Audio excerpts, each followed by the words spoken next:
Le temps est de plus en plus frais, les dernières feuilles tombent au sol et le gel s'annonce. Il est grand temps de commencer les préparations pour Noël. Et cette année, j'avais envie de vous proposer un Noël victorien avec des idées de décoration et d'anecdotes.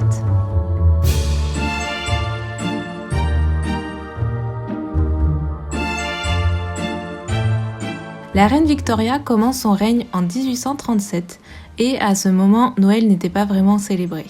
En 1840, la première carte de Noël a été introduite par Sir Henry Cole. Homme populaire, il avait un tas de lettres qui restaient toujours sans réponse. Il était considéré comme impoli de ne pas donner de réponse aux lettres, alors il se sentait obligé de prendre le temps d'écrire à tous. Il a donc eu l'idée d'inventer une carte de Noël reproductible qui pourrait être personnalisée. La première carte de Noël a été publiée et mise en vente à 1 shilling pièce, ce qui était trop cher à l'époque. En 1843, Charles Dickens publie A Christmas Carol en se basant sur ses souvenirs d'enfance et en popularisant le fait de passer un Noël avec de la neige. L'arbre de Noël que nous connaissons aujourd'hui a été introduit par le prince Albert, époux de la reine Victoria. En 1848, un journal publie un dessin de la famille royale célébrant Noël autour d'un arbre décoré d'ornements. Ainsi, la popularité d'avoir un sapin décoré pour Noël a explosé. Entre-temps, le prix du timbre postal a chuté, permettant à la carte de Noël d'être accessible par un plus grand nombre. L'ambiance de l'esprit de Noël venait d'être posée. L'arbre de Noël est la pièce de décoration la plus importante des fêtes. À l'époque, il est cependant habituellement placé sur une table et les cadeaux étaient disposés au pied. Il était d'usage de placer les cadeaux dans les branches mêmes de l'arbre. En Allemagne, le berceau de l'arbre de Noël, les fleurs et les cierges sont sa principale parure.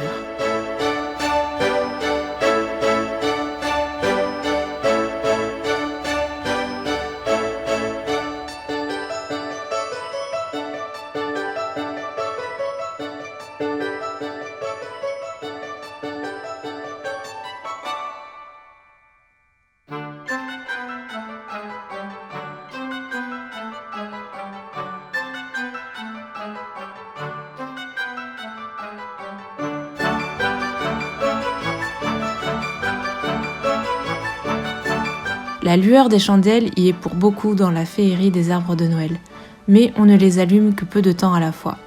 Bon, pour des raisons de sécurité évidentes, j'ai choisi d'installer des bougies à piles.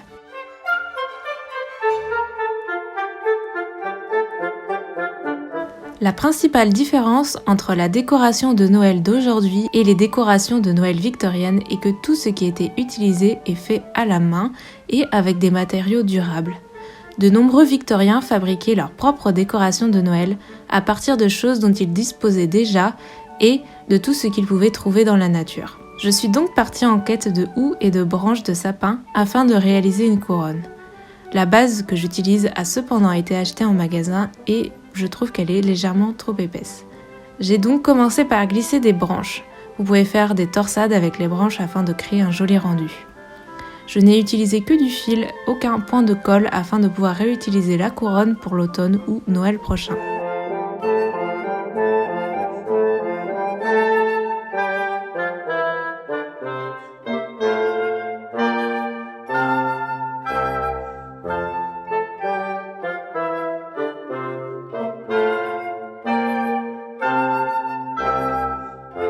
J'ai ensuite ajouté avec l'aide d'un ruban une jolie petite cloche que je viens nouer sur le haut de la couronne.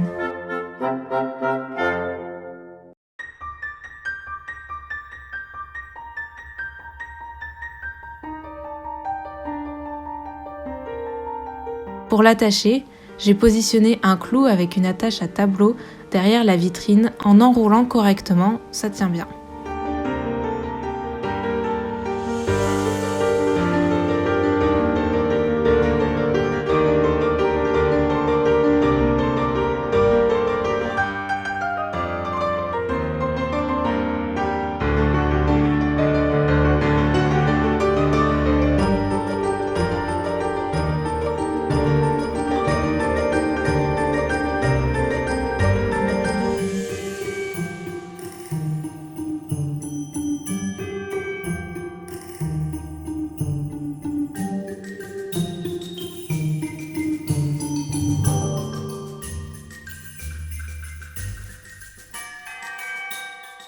J'ai trouvé un livre en ligne que je vous recommande si vous souhaitez des recettes et des idées de décoration. Il s'intitule « Le livre de la maison, un guide pratique de la gestion du ménage ». Et il y a tout un passage sur comment décorer sa maison de façon victorienne. Il est ainsi mentionné, un autre schéma pour décorer les murs consiste à découper diverses formes dans du papier ou du carton brun rigide et à y coudre des gerbes de verdure. Les formes en croissant, boucliers et les bannières sont parmi les motifs les plus efficaces. Un bon effet décoratif est produit en supprimant certains des bibelots ordinaires d'une pièce et en les remplaçant par des articles spécialement conçus pour Noël. Des paniers à poignées hautes, remplis de mousse et de houx, sont jolis sur les tables et pour les supports habituels, des paniers frais faits de brindilles vertes peuvent être remplacés.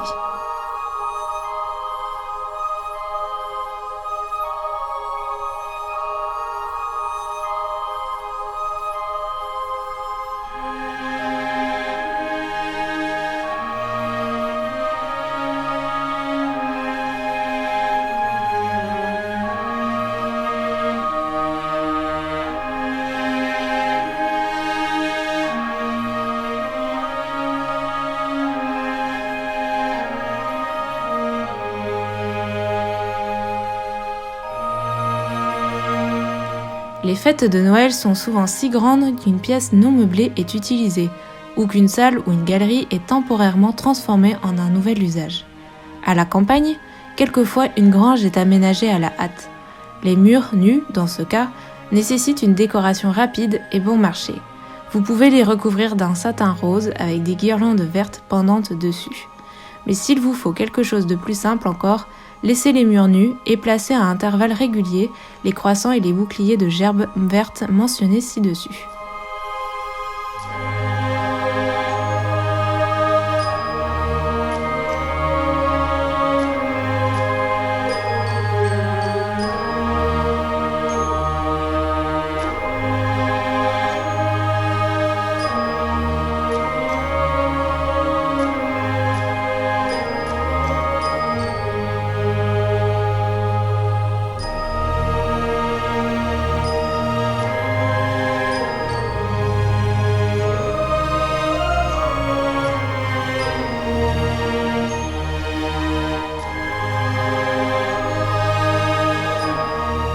Pour une touche de couleur, une demi-douzaine ou plus de vieilles cartes de Noël collées ensemble dans une sorte de style patchwork dans de jolies formes semblent correctes.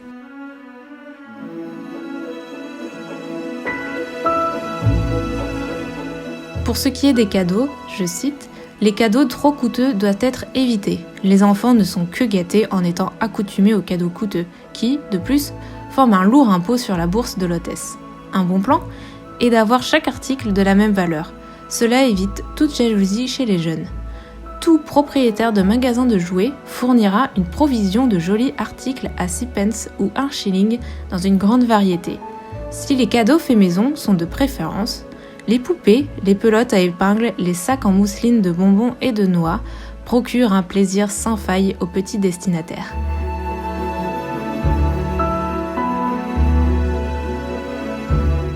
Il est également mentionné que le houx était apprécié en décoration, mais uniquement s'il ne rayait pas les meubles. Pour cela, il fallait soit fabriquer une structure, je cite, « Le bois est fermement cloué ensemble » et du lierre ou d'autres plantes vertes attachées ou enroulées autour de chaque pièce. Pour la barre centrale, le houx est admissible car là, il ne peut rien rayer.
Dans l'Angleterre victorienne, de nombreux ménages plaçaient des bougies à leurs fenêtres pendant l'Avent, les 4 dimanches avant Noël. C'était un symbole pour les voyageurs que de la nourriture et un abri pouvaient être trouvés à l'intérieur.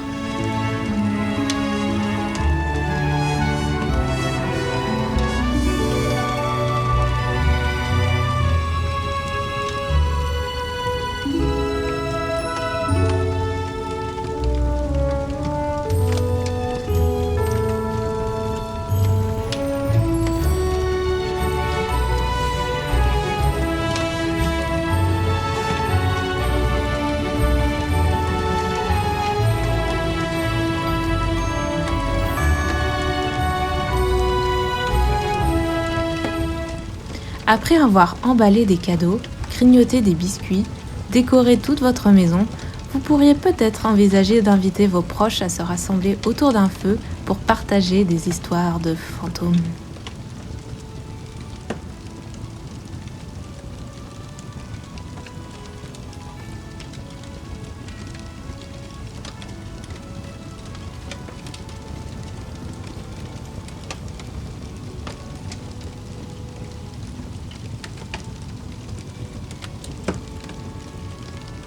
C'est une tradition victorienne de se raconter des histoires de fantômes la veille de Noël. Il y avait quelque chose de confortable à se réunir entre amis et en famille autour d'un feu crépitant par une sombre nuit d'hiver et à se raconter des histoires terrifiantes. Les longues nuits d'hiver, le vent soufflant, créaient une atmosphère étrange qui se prête parfaitement pour se lire des histoires de fantômes.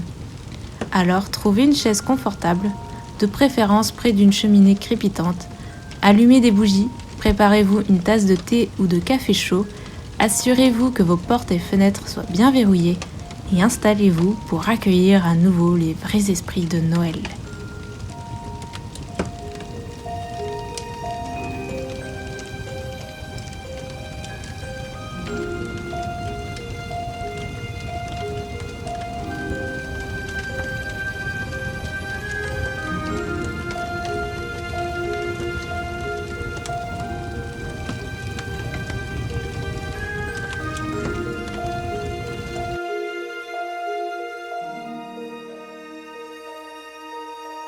Après une bonne nuit de terreur à se raconter des histoires de fantômes, il est temps de préparer un bon gâteau pour se remonter le moral et se remplir le ventre. Noël est également connu pour un temps de partage et de longs repas qui ne semblent jamais s'arrêter.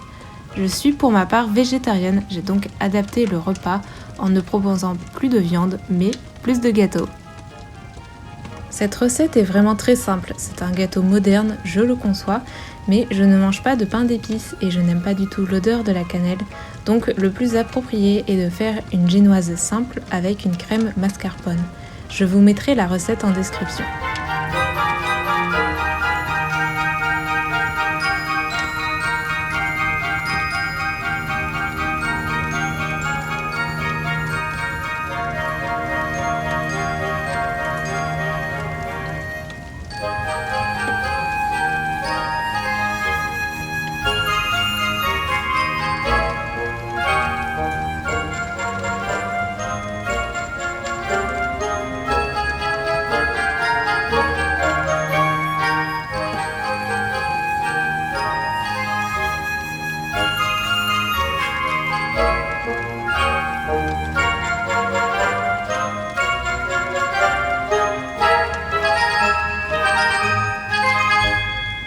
Voici quelques extraits du livre du guide victorien. Noël est généralement célébré comme une fête familiale, et les jeux à l'ancienne auxquels petits et grands peuvent participer sont les plus appropriés. En fait, un divertissement trop élaboré n'a pas sa place le jour de Noël. Je vous ai d'ailleurs mis en description aussi un site avec des jeux spécialement victoriens que vous pourrez recréer lors du réveillon.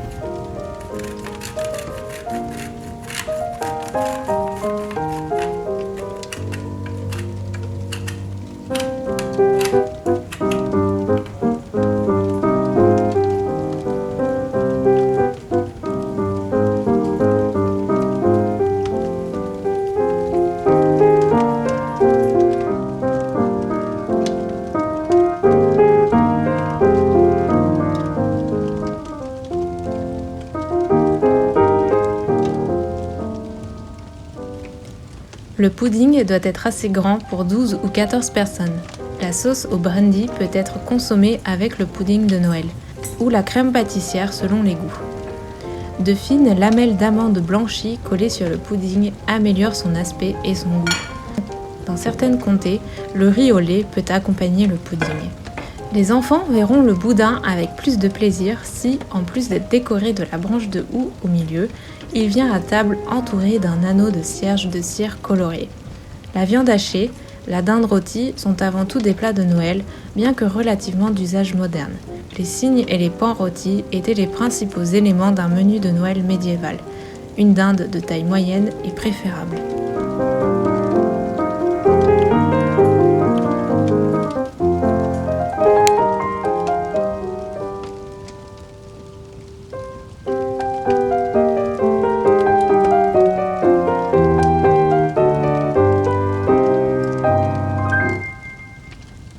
Et pour clôturer cette vidéo, je vous ai réservé une petite sélection de cartes de Noël. Les Victoriens voulaient que leurs cartes servent d'amorce de conversations choquantes et certaines des conceptions morbides et extravagantes étaient influencées par les coutumes folkloriques. On commence tout doucement avec des cartes qui semblent correctes et qui pourraient encore être envoyées de nos jours. Par exemple, dans les mythes anglais, les merles et les troglodytes étaient considérés comme des espèces sacrées. Selon John Grossman, des images d'oiseaux morts auraient pu être utilisées, je cite, « pour susciter la sympathie victorienne et peuvent faire référence à des histoires courantes d'enfants pauvres morts de froid à Noël. » Alors oui, je vous préviens, plus nous avançons et plus les cartes deviennent de plus en plus bizarres. Je n'ai pas trouvé de sens rationnel à ce genre de dessin, hormis que les codes de Noël n'étaient pas forcément ancrés, donc on dessinait la vie de tous les jours. Certains pensent également, je cite, c'est peut-être aussi parce que sans le luxe de la médecine et des soins de santé modernes, le souffle froid de la mort s'est toujours senti un peu plus proche pendant l'hiver, une saison particulièrement chargée en maladies. Les conditions étaient réunies pour que l'imagination se déchaîne avec ce qui pouvait nous attendre au-delà de la tombe. C'est sur ces images bien traumatisantes que je vous laisse et que je vous dis à très vite pour de nouvelles aventures.